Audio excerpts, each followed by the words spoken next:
persidangan. Beberapa fakta baru yang kita temukan yang akan kita sampaikan kepada jaksa.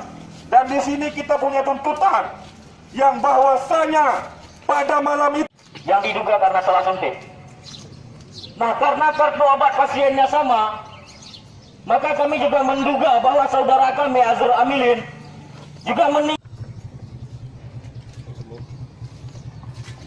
Papa dia setelah operasi langsung dia dibawa ke ruang anak.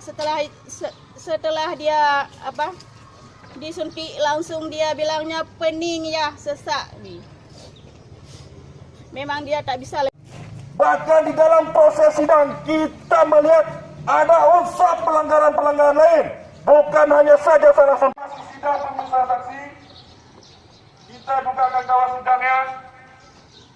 Dan kita juga meminta kepada jaksa untuk dapat bertemu dengan Azrul Amilin dari Aceh Jaya yang hari ini datang kembali menuntut keadilan, menuntut proses peradilan.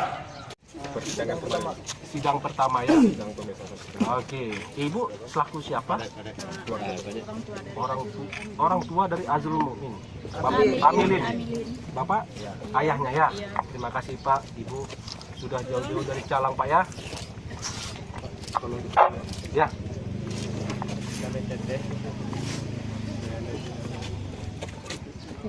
Nah, ini kan meresepkan obat.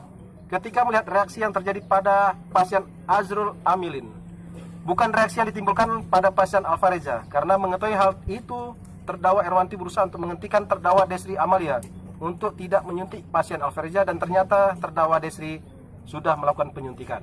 3. Kemudian saksi mengeluarkan pernyataan selain Alfareza juga ada korban lain atas nama Azrul Amilin, pasien dari Aceh Jaya. Nah, penekanannya berdasarkan fakta-fakta yang terungkap dalam proses persidangan, patut diduga